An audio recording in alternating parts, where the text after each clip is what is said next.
All right, folks, we are live coming at you guys from Moneyline MMA headquarters across the USA.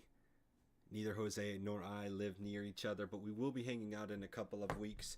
Outside of that, we're coming off an extremely hot week from a UFC fight card that occurred last weekend. We always like to recap previous week's picks before going into the action. Of course, today's show will be to highlight UFC 305's card and make our five main weight picks for that card. But before we do that, let's quickly discuss last week's picks. I'm on a hot streak, and I continued that hot streak with my five weights as I had chose Youssef Zalal not only to get the win, but because also that he was one of the heaviest, if not the heaviest favorite on the card. I had selected him to win by submission, and he gets the job done. First round finish. It was easy. It wasn't in question at all. At any point in that fight, Youssef Zalal goes in there and dominates, continues my five-weight streak. That is now at 12, I believe. 12, man. That is a great streak, and I'm going to continue that tonight / this Saturday when I make another five-weight pick here just in a few minutes. But before then, Jose's five-weight didn't even end up fighting. I was joking with him for a little bit pre-show saying that if the fighter you pick chickens out before the fight occurs, you get the loss on our books. Of course, that's not how it works in Vegas. You get your money back on that new null bet, but just making fun of him a little bit because Nascimento pulls out feeling a little ill for this or that reason. And likely would have, Jose's probably grateful for it anyway, because if he fought ill, probably would have lost and made Jose look bad. So at least he didn't fight, and Jose otherwise went undefeated on the card. He was the path to Jose getting a perfect card, and it didn't work out. He's 4-0 though.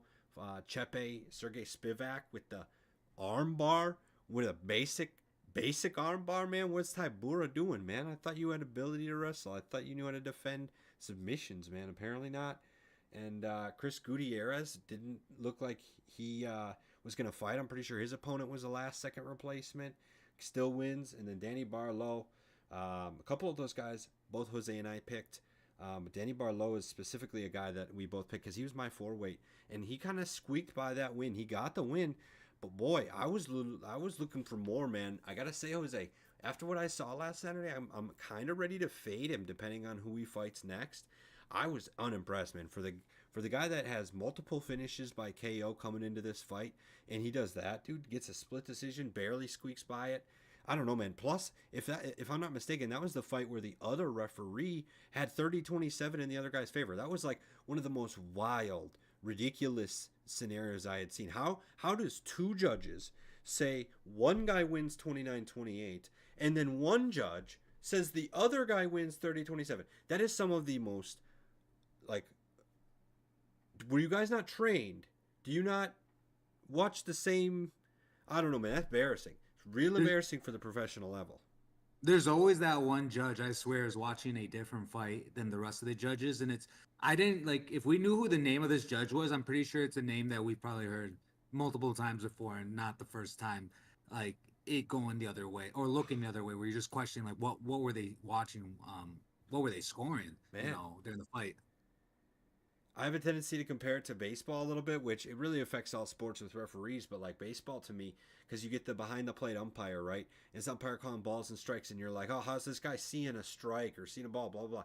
But it's like those guys have strict, is the word I'm trying to use. Apparently I can't talk tonight. Strict metrics on a ball and a strike. You can use a computer, and you can see exactly where the ball went and exactly where the strike zone is. He was accurate or he was not. It's black and it's white. And in MMA refereeing, they do a terrible job of making it black and white. It's almost like they purposefully are like, just look at his face, a takedown counts, a knockdown counts, and just pick a winner. Like at least wrestling has points to it or something, right? Like have something specific. A takedown is this, a knockdown is that. I don't know. I'm gonna get off the rant there, but that's crazy, man. That needs to be fixed ASAP, dude. I don't know how, but like I said, to me, step one is make it more black and white. What does a takedown mean? What does a knockdown mean? What does a bloody nose mean? What does a cut under your eye or above your eye that makes you not be able to see mean? Are these things the same or are they not? Because I guarantee you, man, one judge is going to be like, oh, he wins the round because of the cut alone. And one judge is going to be like, it's just a cut. I'd like to see what happened the rest of the round. And it's like, how are... Dude, I don't get that at all. Man, we're at the professional level, dude. This isn't high school. That's some shit you would see at high school. Saving the embarrassment. Otherwise, for the UFC, though, so my only loss, and the only loss for the whole show from last week was my pick on Marcin Tybura, my 3-weight. Of course, that was bound for one of us to take the L since we disagreed. And little forewarning on tonight's show is that will be the case again, as there is one fight Jose and I do disagree on, which will be seen later tonight. But without further ado, I am going to bring us into the picks for UFC 305. These fights are occurring in Perth, Western Australia, in the RAC Arena on August 17th. These prelims will start at 5:30 p.m. Central Time. Of course, the main card will start at the usual 9 p.m. Central Time for us here in the American audience. Headlined by Dricus du Plessis, however you want to say it, Israel Adesanya making his return. We're going to bring to you our 5 best picks on this 12-fight card, and we're going to order them in terms of confidence. 5-weight is the highest confidence. 1-weight is the lowest confidence. Of course, we're picking 5 of the 12 fights on the card, so there's already some baseline level of confidence to these picks. But in any case, Jose and I usually at least pick the main event and the co-main event because they're supposed to be the most entertaining fights of the night. So, therefore, I think both of us enjoy having opinions on them. But in any case, the order is in order of confidence, and it could be whatever fight on the card. So that being said, we're going to start with my 5-weight most confident pick of Saturday afternoon, and then we'll move on to Jose's. For me, I'm going to be taking us to the feature bout of UFC 305. Not one of the biggest favorites on the card because of some of these prelims, man. My goodness, some of these prelims are crazy. There's a prelim that's like minus 750. And then there's another fighter, I'd have to look to remember his name. He's like minus 1,400 on the prelims. It's kind of insane. But I'm just going to keep us here on the main card for now. The feature bout of Saturday afternoon, which is going to feature Mateusz Gamrot and Dan Hooker. Just looking at the odds, it would be pretty obvious who I'm taking because my 5-weight's likely not going to be on a plus. What is it? I got it written down here. Plus 250 favorite Dan Hooker. It's just not happening, man. I like Dan Hooker, and without looking at the odds at this fight, I was thinking like, dang, Hooker could be a good underdog. Like I just know, looking at this matchup, kind of knowing that Dan Hooker's coming off an injury. He did beat Jalen Turner, but he snapped his arm, and it's been a while since he's fought because of that. The long recovery, blah blah blah. So I knew, coming in from against a guy like Mateusz Gamrot, who's been winning and succeeding pretty consistently lately, I'd have been surprised, very, very surprised if Gamrot wasn't the favorite. But I still thought like, depending on the line, I'd like to take Dan Hooker, But then I also started to realize like Dan Hooker is just like he's good, but he's not really that great anywhere. I feel like I feel like to beat Mateusz Gamrot, you're going to need to be like really, really good at one thing.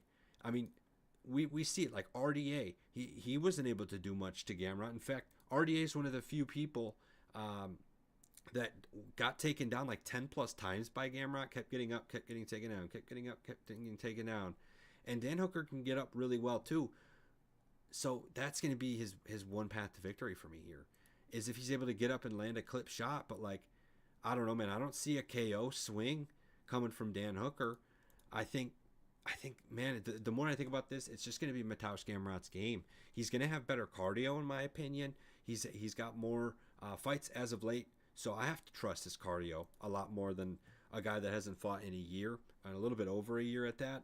I think Dan Hooker's going to bring a tough fight, no doubt about it. He's going to be hard to finish, and that's why I would honestly look at taking Now, going back to the judging, man, if the judging wasn't so crap and so despicable anywhere we go with these UFC fights, I would gladly take Gamrot, I would rather actually take Dan the Handman Hooker plus 3.5.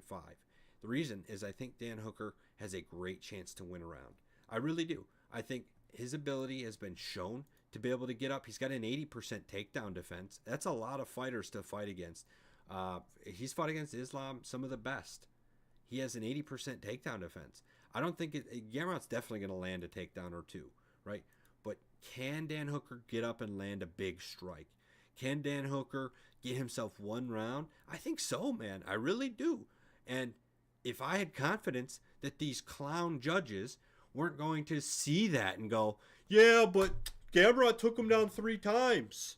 So I don't care if he's bleeding all over the place. You got the round win. And then the other judge is like, yeah, but dude, his nose is broken.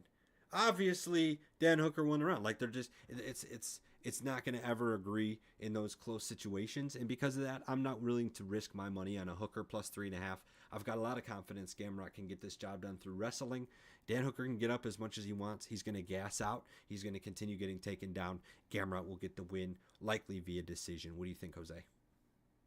Yeah, Nick, I totally agree with you. I have Matus Gamrot. He is also my 5 weight. And I also agree with you that there's a lot of value in Dan Hooker being an underdog, but ultimately his path to victory is going to just have to outstrike Gamrot and utilize his wrestling defense, keep it on the feet, utilize his size as well. Because I like when people how they match up physically. I always talk about the reach advantage, and Dan Hooker has a 4.5 reach advantage over Matus Gamrot, and Dan Hooker is 6 foot while Matus is 5'10". So obviously Dan Hooker here is the lengthier guy, and with that, he also throws a higher volume of punches, which is dangerous. He lands 5.08 significant strikes per minute, while Matus Gamrot lands 3.09. Matus Gamrot, he's definitely the far superior wrestler in this matchup, and his striking, it's about fair, I would say. He's definitely not gonna outstrike Dan Hooker on the feet, but I do think he's going to land every once in a while his shots. When it comes to absorption rate, Matus Gamrot is pretty even with what his input is about how much he absorbs is about equal to his output of strikes landed. He absorbs 3.07 significant strikes per minute, so he's pretty much getting back what he's dishing out. And against Dan Hooker, he absorbs 4.76 significant strikes per minute. So even though he does land more than what he's absorbing, he's still taking a high volume of punches to the face. So I think on the feet, that's what it's going to be. These guys are going to be clipping each other, I think, a lot. I think Gamrot is going to I think, throw a little higher volume than what he normally does, just for this exact reason that Dan Hooker is going to be throwing some fast at him. So if Gamrot is not taking Dan Hooker down and he's on the feet, he's going to have to defend. And one of the best ways to defend these punches is to start throwing them back. And so I do think on the feet, Gamrot's actually going to probably throw more strikes than he normally does. And I think it's going to be a fun one on the feet. But ultimately, yeah, his path to victory, he's going to have to implement a strong wrestling game. And he lands 5.28 takedowns on average per 3-round fight.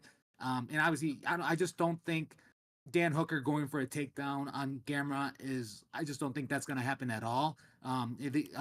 Hooker's obviously the superior striker in this one. But that being said, Hooker, most of the time he's finished. The reason why I'm going with Gamrot, and I think Gamrot could even finish Hooker because all Gamrot would have to do is just close the distance, take Dan Hooker down, keep him down, and look for a submission or ground and pound.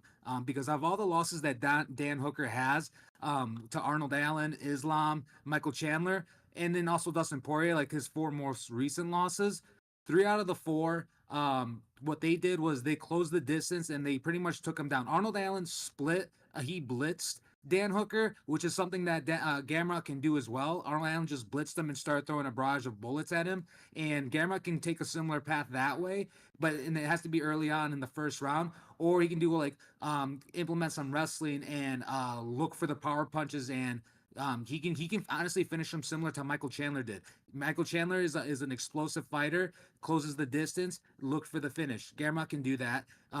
Islam took him down and got the Kimura. Gamrot can do that. And then also, again, Arnold Allen blitzing him and just landing a barrage of bullets and just put Dan Hooker out.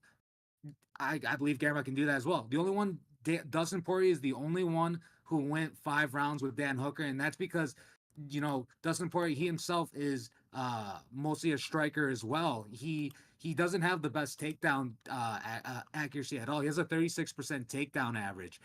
So if it's going to be someone that isn't looking for takedowns, then I feel more comfortable with Dan Hooker. But because Gamrot, he is a strong wrestler, I just think overall, if he does not finish Dan Hooker, he's just ultimately just going to win unanimously, just by the ground and pound and control time is what I think. So I feel really good about Montus Gamrot on this one. I think he's overall going to be the better fighter, and I think his striking is going to look better just because he's going to be going against someone like Dan Hooker. In terms of he's going to be throwing a higher level of punches than he normally does to try to match Dan Hooker. Because again, Dan Hooker, he absorbs a lot, barely gets knocked out, but he can, out of his 12, he has 12 losses on his record, and he's been knocked out 3 times. He's been submitted 3 times, and he's lost 6 times by decision. And I truly think Montus can win any of those methods. So that being said, I agree with you on Montus Gamrot as my 5 weight. Wow, sounds good. So that's a double agreement there. Double 5 weight, lock of the week. Might as well put your money down on it. He's a big favorite, but it seems like Gamrot. I mean, do you think it's safe to say that he doesn't KO Dan Hooker? I don't know. Like in MMA, a few things are safe to say. So I don't mean that to be like there's no chance. Like there's always, yeah, of course there's a chance. Like especially if he clips him and continues up with some ground and pound, it could be a technical KO. But in all reality, we might be able to say pretty confidently this is submission or points for Mateusz Gamrot here. I definitely agree with you. I would definitely lean more towards a submission versus the ground and pound, and I more towards submission versus just KOing or T/TKO. Yeah. And that being said too, I would say even in the first round too, because most of Dan Hooker's losses are within the first round. It's either the first or it's gonna have to be all the way to decision. So if he gets put out, I would say it would be more in the first. It seems like Dan Hooker, he's either has to get put out early or you have to beat him by points at the end. Yeah, I mean that's interesting looking at history. I mean, I don't personally feel that matters. I would not at all put a dime on Dan Hooker to finish in round or get finished in round one. To me, that's an insanely risky bet that you're paying too much of a premium to make. But I do think it's interesting that Dan Hooker does seem to get finished earlier than later in his fights. So there's something to be said about feeling better about it going to decision if it isn't a first round finish. That is interesting. So either way, Jose and I do agree on Gamrot plus Hooker. At that point, I think it's a good parlay piece for sure. A couple 2-leg, 3-leg parlays with Gamrot in there, I think is pretty reliable. I think Hooker just, he could definitely surprise me, but he's going to have to do something as good or better than what we've seen in the past coming off an injury. I mean, stuff like that is just hard, man, at the highest level of competition. It's strictly based on rankings, too. Mateusz Gamrot's already breaking and breaching the top 5 of the lightweight division. This guy should be getting a belt shot soon if it wasn't for Sarukian and Oliveira, really, being the other 2 main guys around, I think, still. So, man, Mateusz Gamrot's for sure one of the next guys in the lightweight division that we're going to look at as being like your Gaethje level and your Poirier level for years and years to come, because he's still in his, I believe, his upper 20s only. I'd have to double check that. Sorry, low 30s. Low 30s for Gamrot. So we'll have to see, though. He's got plenty of time coming in the UFC. But we're going to move on, since that's double 5-weight, is it, for Jose and I, Mateusz Gamrot. Let's move over then to Jose's 4-weight. Yeah, and this is actually my 4-weight. This is actually for the strap, the middleweight strap, the main event already, between the champion Dricus du Plessis and the returning Israel Adesanya. Right now, du Plessis, he's the betting underdog. The champ is the betting underdog at plus 100, while the former champ Israel Adesanya, he is the betting favorite at minus 128. For this one, yeah, there's definitely a lot of value in the underdog, but I'm definitely going with the returning Israel Adesanya, even though he's coming off a loss, a 5-round decision loss to Sean Strickland.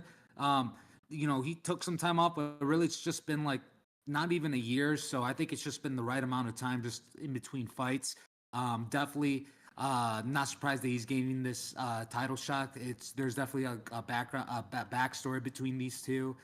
Duplessis, he's been on a tear and looking really, really good. A lot of people think he's lost that last fight to Sean Strickland too. So I think a lot of people definitely want to see Izzy win and rematch Sean Strickland. I think that'd be a good matchup too. And I just think Izzy Adesanya is really, really good and the real deal. I honestly don't know if he really took Sean Strickland when they fought last too serious.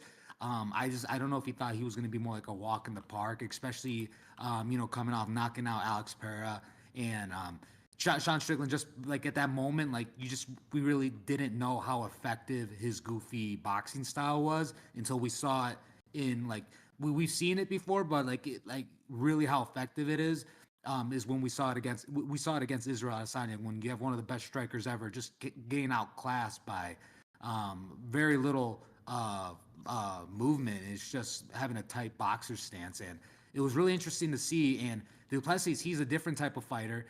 He's more well-rounded, and I think he's extremely explosive. So I think this fight overall is going to be exciting, just a lot more exciting because of that. But I think Israel Adesanya, he may make this look like an easy night. He may finish them in a similar way that he did like Robert Whittaker. Robert Whittaker, he makes all his fights look easy, and then he goes against Izzy Adesanya, and then next thing you know, it's like you can see the levels to this. Like both guys are obviously ahead of the pack, but then even Izzy is more ahead. He's just that much more ahead still than the other ones that are in second and third place behind him. And I think here, I just think he's the better striker compared to Duplessis. He has a 4-inch reach advantage over Duplessis. He's 6'4", Duplessis is 6'1", and Izzy Adesanya, he's already the bigger guy. And but I am impressed with Duplessis though. He does throw he throws a high volume of punches. He lands 6.49 significant strikes per minute, while Izzy Adesanya lands 3.93. But Duplessis does absorb quite a bit. He absorbs 4.77, while Izzy absorbs 3.11. So someone that absorbs that many punches per minute, it can be an early night when especially you're getting punches from Izzy Adesanya. So if anything, it wouldn't be any surprise that at some point Duplessis is the first one to look for a takedown. But Izzy has a 77% takedown advantage, and that's even if Duplessis decides to use it. There's the many times where far better wrestlers than Izzy just aren't showing their wrestling, and I just don't know how it is. Maybe just like if Izzy's just that good at keeping his distance, and that these wrestlers don't even want to bother shooting for a takedown just from how much distance Izzy covers. Because if you're gonna shoot for a takedown from far away, you're asking to be knee to the face and knocked out right away if it's against Izzy, who knows how to manage distance and is pretty spot on with his striking. So this one, I think it's going to be an exciting fight, but I definitely take Izzy. I think Izzy takes this. I don't know if he'll actually finish Duplessis. I think he could because Izzy's already finished. If he's finished Alex Pereira and Robert Whittaker, I definitely think he can finish Duplessis. But then also, again, he couldn't finish Sean Strickland. So this can go either way. But regardless, I feel confident with Izzy taking the belt. So that being said, I got Izzy as my 4-weight. What are your thoughts on this fight, Nick? Izzy's finally coming back, man. It's you mentioned it hasn't quite even been a year, but it feels like it's been a while, man. It feels like it's been a while. It feels like it's been long enough. I'm excited for Izzy to come back. I think Izzy should have way clearer, way better of a mindset. I personally, and maybe it's biased of me because I am a big fan of Izzy, but I don't even look at his loss to Sean Strickland, really.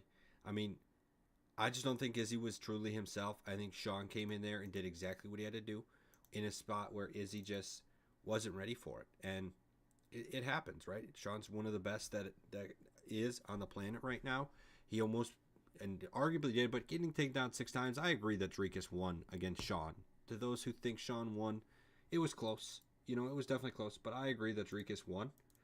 But boy, it sure was close. I don't think Dricus is definitely not going to win the standing game here. I agree with you on that. And that's why Izzy is my 4-weight as well. I am pretty confident here with Izzy. The one and only thing making me nervous is what you mentioned with Duplessis' ability to take down with 3 takedowns averaged per 15 minutes.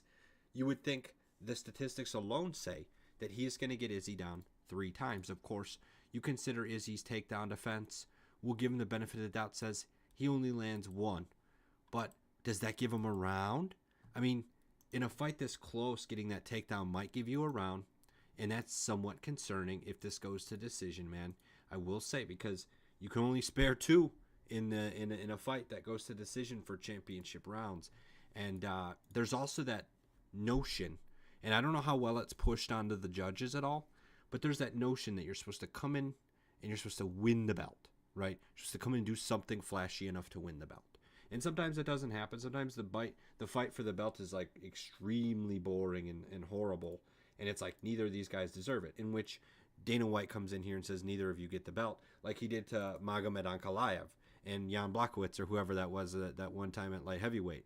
I don't think I just got off on a little bit of a tangent talking about that, but essentially, I think Izzy is going to come in here with much better of a mindset. I think he's going to definitely win the striking game. Whether or not he gets taken down by Dricus, okay, he might get taken down once or twice. I think Izzy gets back up and deals with the adversity. I love how in shape and strong Izzy's looked in some of his appearances and in social media lately. So, I don't know, man. Israel, to me, is the complete self that we should be experienced in seeing Izzy, from the 2020, 2021, and 2022 UFC years in which he pretty much dominated everybody besides Alex Pereira and Jan Blachowicz when he tried to fight light heavyweights. So yeah, that's just what it is. When you fight guys in a conference above you, a weight class above you, it's going to be hard. Now that Izzy's fighting guys his size or smaller, I mean, he's got 3 inches of height on Dricus. He's got 4 inches of reach. I don't know, man. Izzy, to me, poses way bigger of a knockout threat. I understand Dricus has some knockouts under his belt, but not against top-end fighters like Alex Pereira. Come on. Izzy's the pick here all day long. I couldn't get the balls to put him as my 5 weight. I definitely respect Dricus, and you can even look on like Tapology and stuff, and you'll see that 51% of the community has picked Adesanya to win. That means it's basically a coin flip in the community's eyes. But you want to know what that tells me? That tells me one thing, first of all. It's only the people that are voting that decide to go to Tapology.com, which therefore are people that care enough about MMA.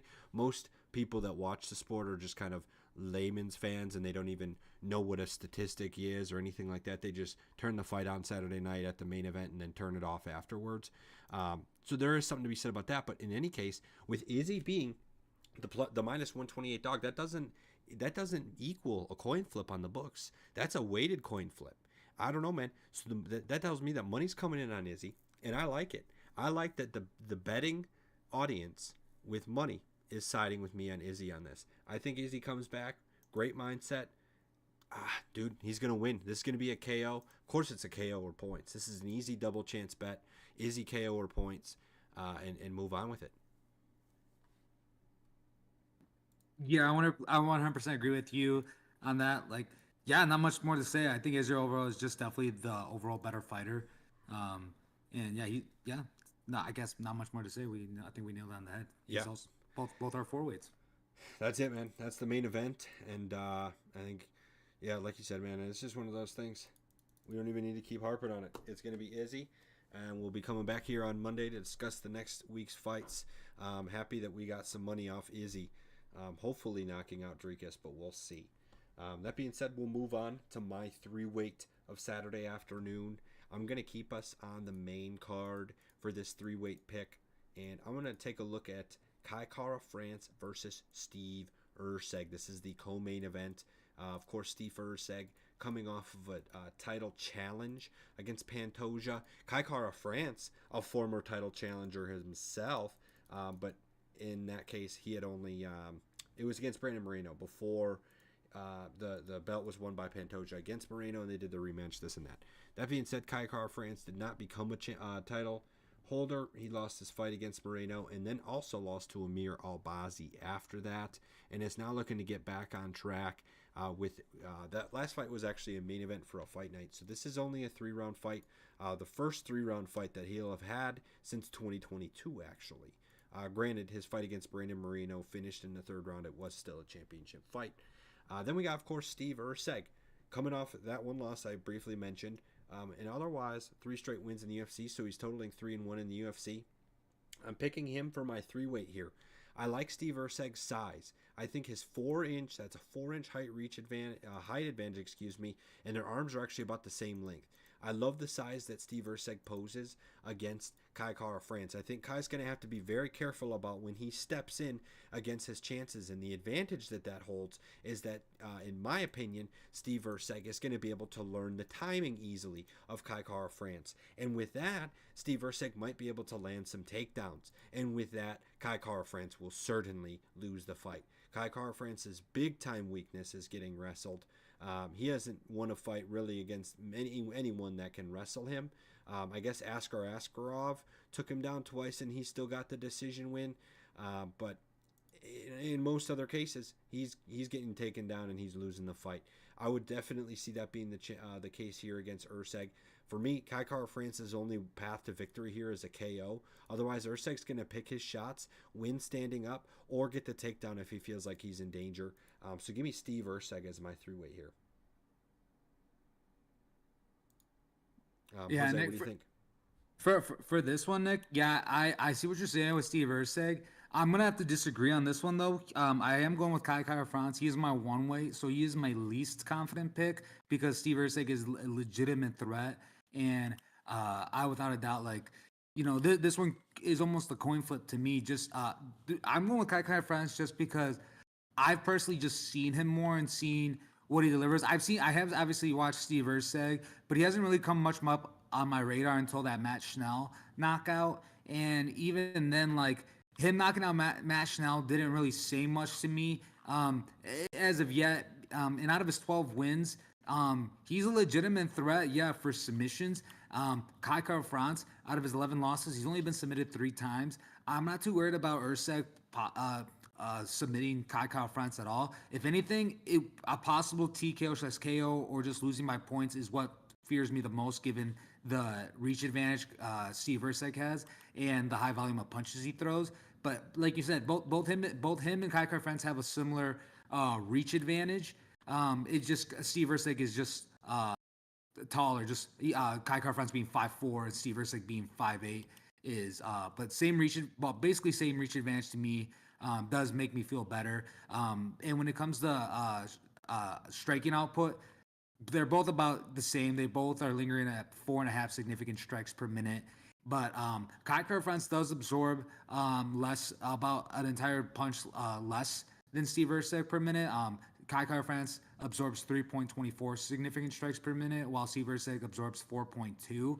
So to me, I like the chances of Kai Kara-France possibly being the one actually knocking out / TKOing Steve Erceg, just because Steve Erceg does absorb quite a bit, and Kai Kara-France, out of his 24 wins, 11 of them come via KO / TKO. He overall on paper is finishing people more on the feet than Steve Erceg is, and in Kai Kara-France, he doesn't really get them as much, but he does have submissions on his record. But as of lately, most of his wins, are either coming by decision or he's putting someone to sleep.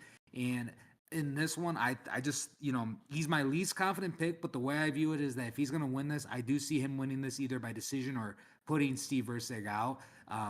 Kai Kara-France, he's just the real deal. I've seen more of him. He's already fought and beaten bigger names than Steve Erceg. I thought Steve Erceg actually was pushed just a little too quick for the title contention against Alexander Pantoja. So I still don't know.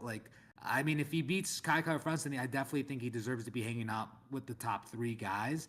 But I don't even know if Steve Erceg is even a top 5 guy yet. So that being said, but he's still legit. He is legit. But Kai Kara-France is my least confident pick. But he is my 1-weight. He's my 1-weight, that being my least confident pick. So overall, I'm going with Kai Kara-France as my 1-weight. Okay.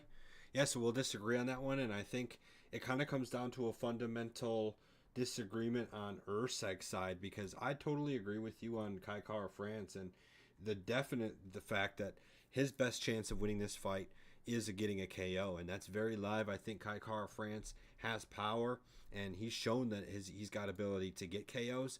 But who am I to sit here and act like he's going to be the first one to do it to Urseg? Urseg's not to say Urseg's had an insane amount of UFC competition, but I feel like he would have gotten KO'd or at least heavily chinned by now if he was going to get KO'd. And that just hasn't happened to anyone Urseg's fought against. And I just don't think it's going to be easy for Kai to get in. I get their reach is the same, but that height difference to me means enough to where Kai Kara-France still has to get that extra like step in to get the jab to work, and especially hooks, especially stuff coming from his right hand.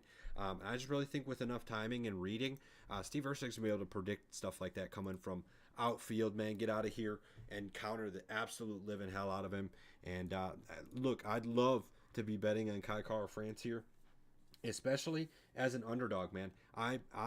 We were looking earlier before the show quickly at some of our old shows, that when we started doing here our thing here at Moneyline MMA, and I specifically remember one of my favorite early bets in our show was Kai Kara-France to beat Askar Askarov as a plus 340 dog. This was back in 2022. I remember, but the clear as day, I was like, this is gonna he's a plus 340 dog, but I do not care. He's winning the fight, and he went in there and beat Askar Askarov. And ever since I've been like, man, Kai Kara-France is my guy. And he just had an unfortunate run in to a champ, which he deserved this title shot against Moreno. And then Amir Albazi, which is a split decision loss. It's hard to look back on that, just learn a couple lessons and get better. So don't get me wrong, I'd love to be the one that's like, yeah, let's go Kai Kara-France, another underdog spot. I just don't think it's going to work out for him, man. Steve Urseg showed enough to me against Alexander Pantoja to outdo the fact that he doesn't have 10 UFC fights against all these really good fighters. And in my opinion, just because the featherweight division isn't really that impressive right now, the flyweight division isn't that impressive right now, I think he kind of gets slated into the top 5 just based on his performance against Pantoja. So that being said, we'll have to disagree. I'll take Urseg as my 3-weight. You'll take Kai Kara-France as your 1-weight. Yes, sir. And then I guess that brings us over to my 3-weight. And this is the heavyweight bout, the big boys, between Tai Tuivasa and Jairzinho Rozenstruik. And oh, sorry, Nick, are you talking right now? Nope. Oh, sorry. I'm just Okay, getting sorry. excited for the big boys. Oh, sorry. Okay, my bad. And then yeah, and then so right now, Tai Tuivasa, he's a big underdog. He's a plus 186 underdog, while Jairzinho Rozenstruik, he's a big favorite at minus 245. This one, I like the big boys. This one, I'm going with my 3-weight, and normally this fight, I feel like if there was other fights on this card, would have been definitely 1 or 2, because the heavyweights, it can really go either way, and I can see either or knocking each other out realistically, and just wild swings and just heavy haymakers, and someone's going out. But because these are the big boys, I want to now. And I'm looking at who's the more technical striker, and I think Jairzinho Rozenstruik is the more technical striker compared to Tai Tuivasa. Rozenstruik, from what I recall, he has like an extensive kickboxing career before his MMA career, so he's already been striking. He's got phenomenal kickboxing in general, before he even came into the UFC, and of course he has been knocked out. I'll never forget when Francis knocked him out, and it's like, well, what does that mean? Like if he's just gonna get ran through like that and get blown out, like Tai Tuivasa can do that too, just not care what Jairzinho's throwing his way and knock him out. But I mean, Jairzinho Rozenstruik does have he has knockout power though. His 14 wins, 13 of them are via KO/TKO, and he's only gone to decision obviously once. And out of his 5 losses, he's only been knocked out twice, submitted once, and lost by decision twice.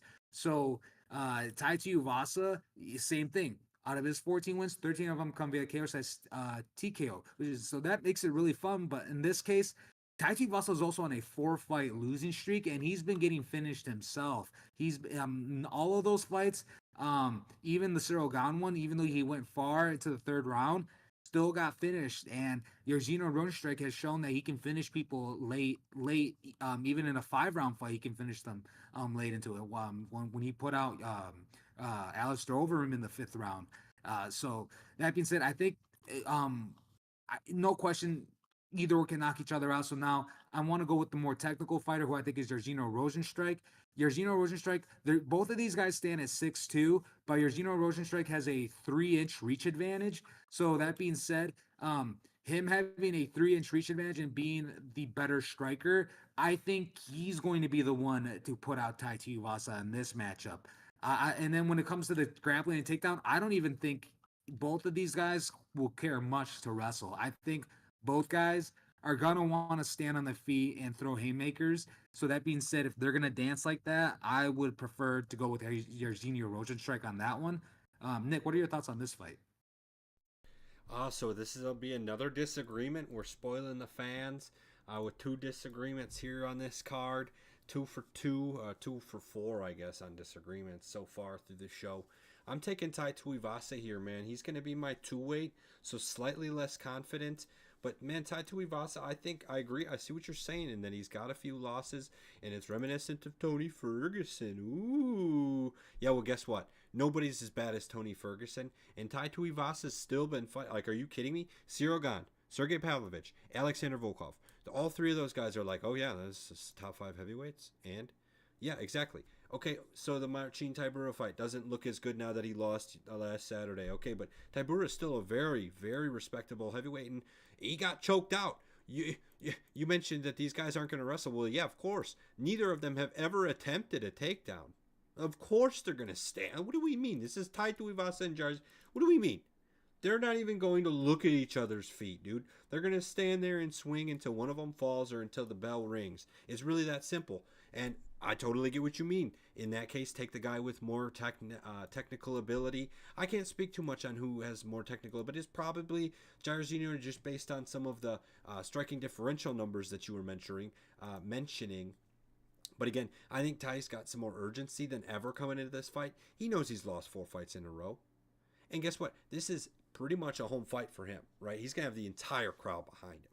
I mean, oh my gosh, I can't wait for his walkout. It's going to go crazy. I don't know, man. I just feel like we're setting up here for a perfect spot for him to knock out Rosenstrike. To me, the one thing Rosenstrike, I'll give it to him, is that I could see him catching Ty coming in for something and just giving him the counter hook, man. That's for sure plausible. And that's why Tai Tuivasa is only my two-weight, because I also think Ty could come in and get him before Rosenstrike could even throw that hook to knock out Tuivasa. So, it's one of those heavyweight situations where either guy could get knocked out at any moment. I'm taking Tai Tuivasa to do it. He's behind the home crowd. He's going to do a shoey right afterwards. It's going to be amazing. So give me that two-weight on Tai Tuivasa. No, I hear you. I hear you, man. That you're right. He has to come in and close the distance, similar to Francis did, and not care and not get knocked out. But the thing with Tai Tuivasa, he absorbs 5.05 significant strikes per minute, which is far more than what he lands per minute, which is 3.96. So he's definitely a guy like just seeing it on paper, he's already getting hit in the face more than what he's dishing out. But when he dishes it out, it can be game changing. It can be fight over right there. And I think in this instance, when they're gonna be engaging a lot on the feet, it's gonna be who stays more calm and composed and technical. And I think in that split moment, it's gonna be Arsenio Rosenstrike. That I think it's gonna come down to that exact moment when they start engaging on the feet. Who's gonna be the first one to get more wild? And if they do, like, they're gonna have to try to end it quick because too, these are heavyweights. They're gonna gas out too for sure. And it's also, I think, who gasses out the quickest because of that. So, that being said, yeah, I'm gonna stick with Arjuna Rosenstrike. I just think he's gonna be the more cool and compulsed one here. But, yeah, like just keep his cool. I think he's just not gonna fall into the pressure of just trying to wild swing with Tai Tuivasa. That's what I think. Because even against Francis Ngannou, when Francis walked him down like that, he still landed on Francis, but the thing was, Francis just walked him down and didn't care. But Francis got clipped too. Other fighters, I think, would have probably been rocked and not kept pushing forward like the way Francis did. But Francis again is a different beast. In this case, yeah, I'm going with Rosenstrike as my three-weight. That's that, man. Nothing more to add to that. It's a heavyweight fight, man. It's a UFC heavyweight fight. Don't put money on it. Don't waste your time. You're gonna lose. It's not worth the heartache, the anguish. unless you're like related to one of them or like just have this allegiance that you have to do it. You're just gonna come back and get mad that so and so lost. It's a heavyweight fight in the UFC, man. Don't bet on those unless it's like John Jones. All right, let's just forget the whole thing. It's a fun fight to discuss. I love putting a weight on it, but come on, you're flipping a coin pretty much, you know. But that being Yeah, said, right on. at least for the odds, right? I think we both have good reasoning for picking who we're picking to win. But just in terms of putting your money down, like you're just flipping a coin, dude. There's better things to do. If you want to flip a coin, go play blackjack or something. So that being said, we're gonna move on. This will be my last pick of the afternoon. We've covered all of my weights at this point, besides my one weight, and then we'll have one more pick for you from Jose to close out the show. So my final pick will be on Luana Santos. I'm bringing us out of the main card here. This would be a last-minute replacement. Casey O'Neill was supposed to fight some other girl that's a prospect. I don't exactly know what happened, but she had to back out, and Luana Santos is stepping in. I believe Luana Santos will not have an issue coming in and finishing Casey O'Neill. I think mainly because we've seen Casey show a weakness to to a grappling, to a wrestling and ground game. Most recently, as her last fight in December of last year against Ariane Lipski, getting armbarred in the second round. Lipski does not strike me as a huge wrestling threat and had almost no issue getting to Casey O'Neill and getting her arm exposed to finish the fight. I think Casey O'Neill very obviously prefers to stand on the feet and try and get things done that way, and it's not going to work out for her that come Saturday against Luana Santos. It's just going to be a nonstop barrage of Luana trying to find her spot to get a takedown to get on Casey O'Neill's back, and I think she gets there eventually and finishes Casey O'Neill. So give me Luana Santos by submission. Any thoughts on that, Jose? Obviously, yeah, I did not talk about this fight, but yeah, as you mentioned, this one's a really tough one for me. I agree with you though. I'm going with Lana Santos. Thus far, I haven't seen much of her in the UFC, but she hasn't lost right now in the UFC. And Casey O'Neill just has not been looking good. Getting finished, armbarred, and used losing by unanimous decision. Hasn't won since 2022 via split decision. She's just really not looked that impressive her last three fights, in my opinion, to even want to side with her. That's why I didn't even really bother looking at this fight. So, but I was like impressed with you because I know how you feel about like female fights sometimes too. So, but you see a lot of good value in it. And I trust your word too on this one.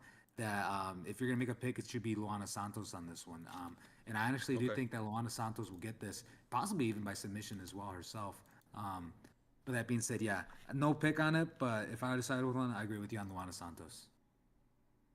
I mean, yeah, you can get her at minus 184 right now on FanDuel. I think that's an insane value. She's finished three of her last four opponents.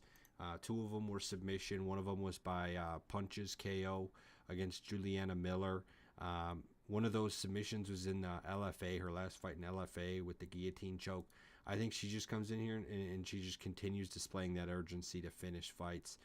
She does have a decision win against Stephanie Egger in the UFC, so it's one of those things that I'm not.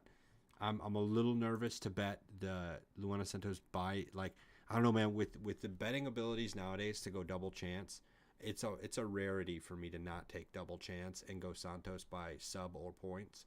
Just because, man, there's always a KO chance as well too. She has KO'd a UFC opponent in the past, but Casey O'Neill, I don't think Casey O'Neill is necessarily a pushover by any means. I just think it's a bad stylistic matchup. That's all. Yeah, for sure. So, yeah. That being said, yeah, I definitely agree with you on Luana Santos though. So yeah, let's hear your last pick of the card then, and we can see how well our picks are going to do come Saturday. Yeah, so for the last fight, I'm gonna bring us back into the main card, and this is the welterweight bout between Li Jiliang and Carlos Prates. Right now, Li Jiliang, he is the betting underdog. He's a big betting underdog at plus 235, while Carlos Prates, he's the betting favorite at minus 320. For this one, like I'm just jumping so quick to it, but yeah, I hate to say it, but, well, I don't hate to say it, but I truly feel that the big favorite in this one is going to get the win, and Carlos Prates.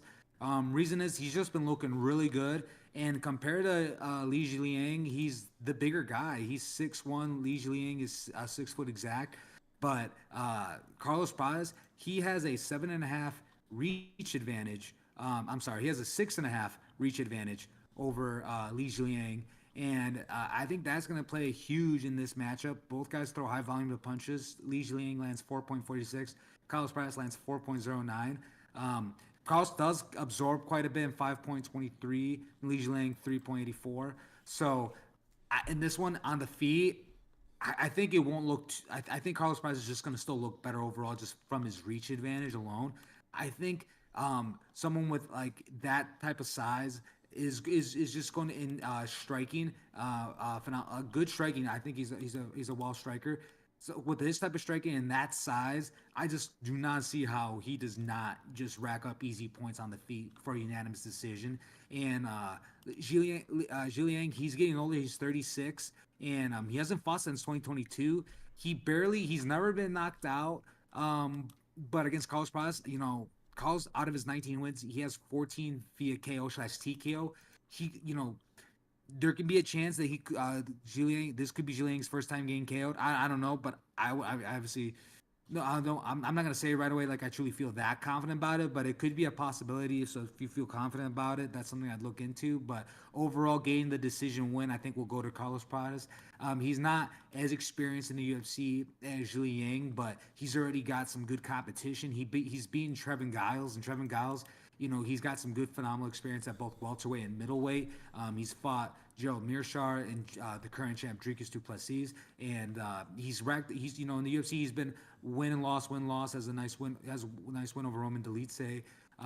Carlos Pradas, his biggest wins, I would say thus far, his two biggest wins is Trevin Giles and Charlie Radke. The last fight when he went against Charlie Radke, I knew Charlie was going to be the undersized, but I thought Charlie was going to do enough and come in and implement his game plan of being a better wrestler and grappler overall. But it didn't go that way. Price pretty much, hurt him and destroyed him on the feet. And I think it could be something similar like that with Zhiliang. He's just going to hurt him and ultimately just hurt him really bad where it ends in similar fashion, KO/TKO. But most likely, I think he's just going to outstrike him and beat him on the feet. I think his size is going to be overwhelming. And I think he's just going to ultimately get this unanimous decision. Not my most confident pick, obviously. It is my two-weight, and the reason is because Zhiliang, just him being that much more experienced in the UFC, I can see him also just doing enough to squeeze by and get a decision win. I don't think he'll finish Carlos Pradas. I don't think he will. He has been finished and lost before. He's been KO'd twice and submitted 3 times. I just think Zhiliang, I don't think he's going to be powerful enough or big enough to stop Carlos. If he does, it may be by submission would be the way I would look at it. But that being said, I don't think it's going to be enough. I think Carlos Pradas takes this obvious decision win. So I got Carlos Pradas as my two-weight. Nick, do you have any thoughts on this fight? No, not really, man. I didn't want to pick Pradas because I think everybody and their mom is underestimating Li Jingliang. He's never been KO'd. I don't necessarily think this will be the time he gets KO'd. It's very possible, but it's a stay away spot for me. Totally 100% stay away spot, and that's that. No, for sure, fair enough. So yeah, that being said, thanks everybody for tuning in. This afternoon we've got double matching 5 weights and 4 weights. So make sure to pick Mateusz Gamrot. Of course, take him by submission or points. And then, excuse me, and then right after that, you might as well put Izzy on the parlay because both Jose and I have him as well. Mateusz Gamrot plus Izzy. I think that gets the job done for Saturday afternoon. Thanks for listening. As of course, we'll be back next week. We got some fight nights coming up before the next pay-per-view. And I think we actually finally got a main card announced for next week, in which will actually be pretty exciting if you ask me. That main event... Excuse me, I just got something in my throat. That main event being Jared Cannonier and Kyle Bahio will be the main event of next week's fight card. I'm pretty excited to see that. Jose and I will get to watch that together. So that being said, thanks everybody for listening, and we will be back.